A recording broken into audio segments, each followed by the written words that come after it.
ওই ছেলেকে তো আমি ছাড়বো না, ওকে আমি বিয়ে করেই ছাড়বো। সবাইকে আমি দেখাবো যে এই ছেলে আমাকে রিজেক্ট করে নাই। তাই বলে এভাবে একবার ব্যাগপত্র নিয়ে ছেলের বাসায় গিয়ে উঠবি? হ্যাঁ যাবো, তুমি শুধু দেখো আমি ওর কি করি। একবারে বিয়ে করে তবেই ফিরবো। আরে বাহ সাথী। আঙ্কেল, আন্টি, আঙ্কেল, আন্টি, আসসালামু আলাইকুম। আরে মা তুমি? কি হয়েছে মা? এসো বসো। আরে কিসের বসাবসি? আর এখনই বাসা থেকে বের করার উদ্দেশ্য ভালো না। একদম চুপ, কোনো কথা বলবি না। একটা মেয়ে আমাদের বাসায় এসেছে, তার সাথে কিভাবে আচরণ করতে হয় সেটাও আজ পর্যন্ত শিখলি না। কিন্তু বাবা একদম চুপ, তুই তোর ঘরে যা, আমরা ব্যাপারটা দেখছি। যা। কি হলো, খাম্বা মতো দাঁড়িয়ে আছিস কেন? যা নিজের রুমে যা।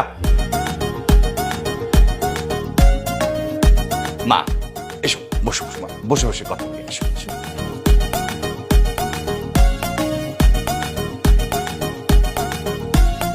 আপনাদের দুজনকে আমার অনেক আপন মনে হয়েছে, আপনাদেরকে আমার ভীষণ ভালো লেগেছে। এই জন্য আমি চাই বিয়ে করলে আপনাদের ছেলেকেই করব। আর তাই আমি ব্যাগ ট্যাগ গুছিয়ে নিয়ে চলে আসছি। আপনাদের ছেলে যতদিন রাজি না হবে আমি এখানেই থাকবো। মা তুমি খুব ভালো কাজ করেছো, যদিও আমার ছেলের ঘাটটা একটু তেড়া। ওই তেড়াকে কিভাবে সোজা করতে হয় সেটা একমাত্র তুমিই পারবে, তোমাকেই আমার দরকার। আমরা অনেক চেষ্টা করছি মা, একদম পারি নাই। এখন দেখো তুমি চেষ্টা করে পারো কিনা। অবশ্যই পারবো, আপনাদের দুজনের যদি সাপোর্ট থাকে তাহলে আমি অবশ্যই পারবো। ফুল সাপোর্ট পাবে মা, আমরা তোমার সাথে আছি। রাইট। ঠিক আছে, তাহলে আমি একটু যাই, ওর রুমে যেয়ে ওকে একটু বোঝাই, দেখি কি বলে। হ্যাঁ যাও, এক্ষুনি যাও। মা তুমি ওকে খুব ভালো মতো বোঝাবে, রিকোয়েস্ট করবে। ও ঘাটতারা হলেও মনটা কিন্তু অনেক সফট। ঠিক আছে আঙ্কেল, আমি একটু রিকোয়েস্ট করতে যাচ্ছি। হ্যাঁ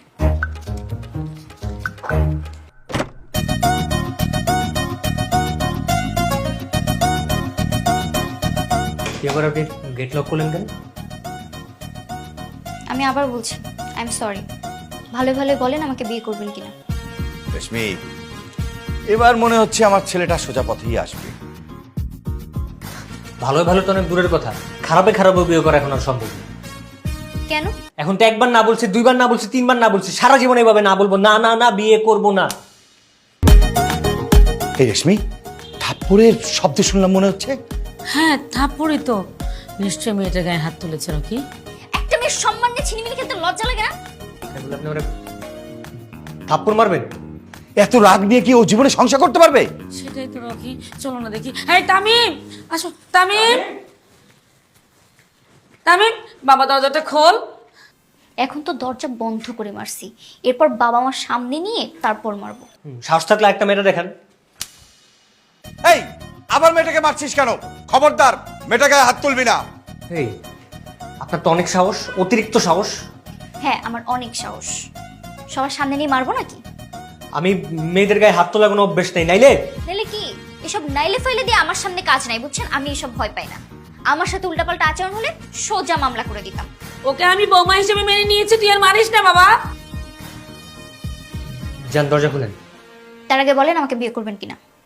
এর আগে তো একবার রিজেক্ট করছি, আর এই আসল চেহারা দেখার পরে তো ডাবল রিজেক্ট। আল্লাহ রে কি বাসা যে বাইচা গেছি, হ্যাঁ বলার আগে এই আসল চেহারাটা দেখে ফেলছি, আপনার ডাইনি মার্কা চেহারাটা। Okay fine, final. আমিও তাহলে এই বাড়িতেই থাকবো, যতদিন আপনি রাজি না হবেন আমি এই বাড়িতেই থাকবো। আমিও দেখি কততে রাজি না হয়।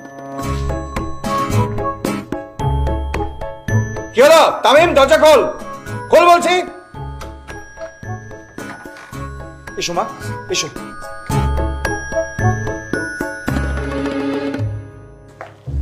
বসো।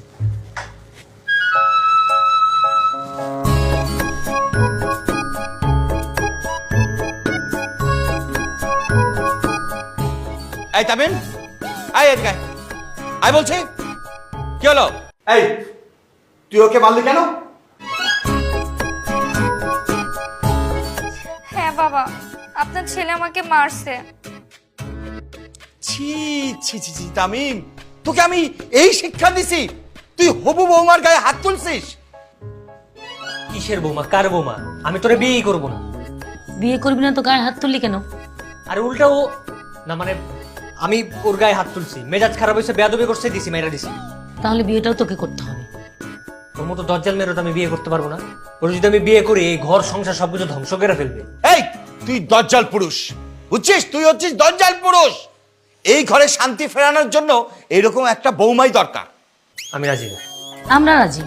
ঠিক আছে, তাহলে থাকো তোমরা তোমাদের ওয়ান সাইডেড বৌমা নিয়ে, আমার কোনো সময় কোনো রেসপন্স পাবা না। বৌমা, যতদিন না পর্যন্ত আমি তোমাকে বিয়ের সম্মতি না দিচ্ছে ততদিন তুমি এই বাড়িতে থাকবে। আমি তোমাকে পারমিশন দিলাম। আমিও পারমিশন দিলাম। ঠিক আছে বাবা, তাহলে আমি এখন থেকে এবারের হবু বউ, আর এবারের সব দায়িত্ব আমার। আপনারা দুজন নিশ্চিন্তে থাকেন। আপনার ছেলে কতদিন মদ না দিয়ে থাকে আমিও দেখব। ঠিক আছে, থাকুক সারা জীবন ভিক্ষুকের মতোই বাসায় পড়ে থাকুক, কিন্তু কোনো সময় আমার কাছ থেকে সম্মতি পাবে না কেউ।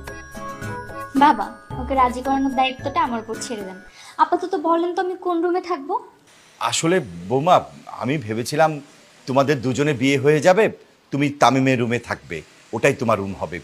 কিন্তু এখন যে রুমটা কোথায় আমি ঠিক বুঝতে পারতেছি না। ভেবেছিলেন কি বাবা? ওটাই তো আমার রুম, আমি ওই রুমেই থাকবো। আর আপনার ছেলে এখানেই সোফায় ঘুমোবে। কিসে কি কে কে কে কার রুমে থাকবে? আমি এই বাড়ির একমাত্র হবু বউ তামিম খন্দকারের রুমে থাকবো। আর তামিম খন্দকার যতদিন বিয়েতে মত না দিবে ততদিন এই সোফায় ঘুমাবে। ঠিক আছে না বাবা? একদম ঠিক কথা বলেছে বৌমা, চালিয়ে যাও।